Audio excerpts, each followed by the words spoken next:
Hello everyone. तो ये video में हम स्टेप 1 करने वाले हैं जिसे हम डेज़ी बोलते हैं। तो डेज़ी मतलब बेसिकली ये अचीव करना होता है। तो ये है येलो और ये चारों जो एज पीसेस है वहाँ पे हमें वाइट लाना है येलो सेंटर पे।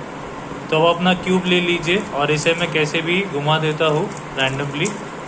तो सबसे पहले आपके क्यूब में आप येलो सेंटर ढूंढिए। देखिए सबके क्यूब में यूनिक ही होगा, जैसे कि ये ब्लू सेंटर है, ये ऑरेंज है, ये वाइट है। तो वाइट के ऑपोजिट में येलो सेंटर होता है। तो यहाँ पे मुझे येलो सेंटर मिल गया है और मुझे ये चारों जगह पे वाइट लाना है। यहाँ पे वाइट आता है कि नहीं आता उससे मुझे फ़र्क नहीं पड़ने वाला है। मुझे ये चारों जगह पे वाइट लाने हैं।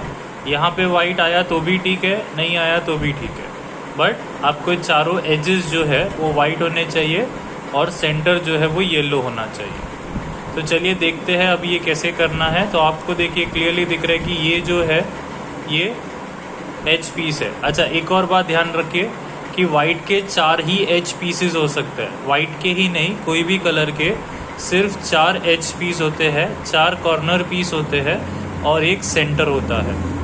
ठीक है, तो हमें वाइट के जो ये है एज पीसेस है वो ढूंढने हैं।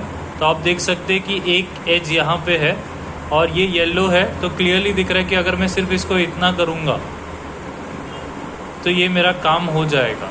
अब आपके कॉम्बिनेशन में अलग अलग जगह पे होंगे, तो आप देखिए कि इतना सिंपल वाला कोई है क्या।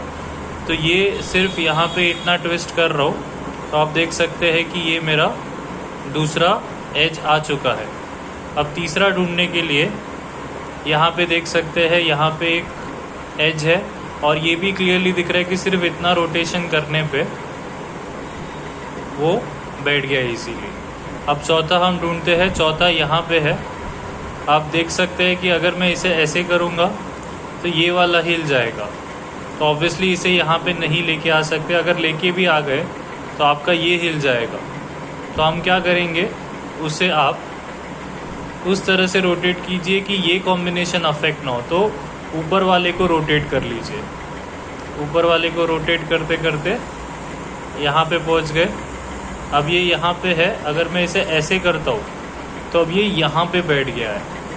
यही प्रॉब्लम आएगा आपको डेज़ी बनाने को, और तो कोई प्रॉब्लम नहीं आता है। बाकी डेज़ी बहुत सिंपल है, सीधे मेथड से आ जाएगा।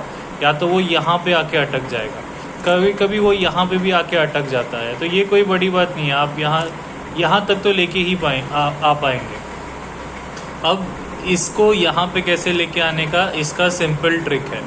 तो मान लीजिए कि वो कहीं पे तो है, तो आपको सबसे पहले तो ऐसे वालों को अपने राइट हैंड के साइड पे लेके आना है।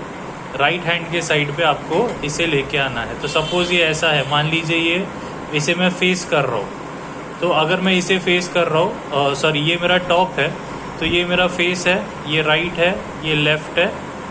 ठीक है, तो मुझे इसको टॉप पे रखना है। येलो सेंटर को हमेशा टॉप पे रखना है, बट इसे फेस पे नहीं रखना है, इसे मुझे राइट पे रखना है। तो इसे मैं राइट पे ले लेता हूँ। मेरा फेस जो है वो है ब्लू सेंटर, मेरा टॉप है येलो सेंटर और ये जो वाइट है वो राइट साइड पे आ गया। जैसे ही वो मेरे राइट हैंड के साइड पे आ जाता है, अब मुझे क्या करना है, ये एल्गोरिथम आपको अगर एल्गोरिथम की तरह देखना है तो एल्गोरिथम की तरह देख लीजिए कि इसको एंटी क्लॉकवाइज डायरेक्शन में घुमा रहा हूँ, जिसे हम बोलते हैं आर डैश।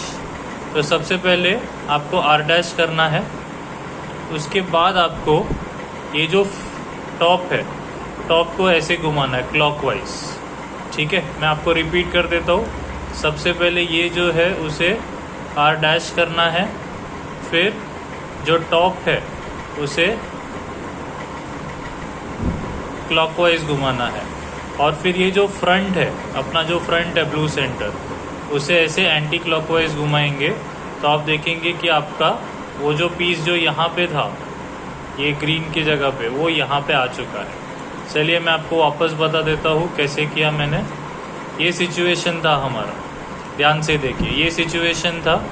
उसके बाद ये पीस को अगर मुझे यहाँ पे लाना है, बेसिकली यहाँ पे नहीं, वो यहाँ पे आने वाला है और ये अपने आप घूम जाएगा। तो वो कैसे किया मैंने, ये आपको पहले तो एक और चीज़ ये समझ लेनी है कि फेसिंग कैसा रहता है। तो जिससे आप फेस कर रहे हैं वो आपका फेस होता है। येलो फिलहाल टॉप पे है, इसे टॉप बोलते हैं, इसे राइट बोलते हैं, इसे लेफ़्ट बोलते हैं। ये बॉटम है, नीचे वाला जो है वो, और ये जो है वो बैक है। तो आपको एक फेसिंग समझ में आ गया।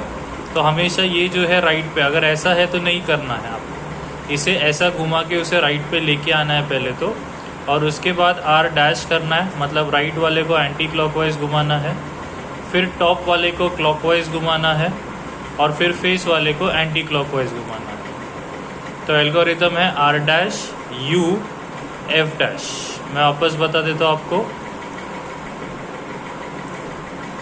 ये ऐसा सिचुएशन था, तो इसे बोलते हैं आर डैश, इसे बोलते हैं यू क्योंकि अप वाले को घुमाया, इसे आर डैश क्यों बोलते हैं क्योंकि आर को एंटी क्लॉकवाइज घुमाया, इसे यू क्यों बोलते हैं क्योंकि अप वाले को क्लॉकवाइज घुमाया, और इसे एफ डैश क्यों बोलते हैं क्योंकि फ्रंट वाले को एंटी क्लॉकवाइज घुमाया। और आप देख सकते हैं कि आपको डेजी आ चुका है। Thank you.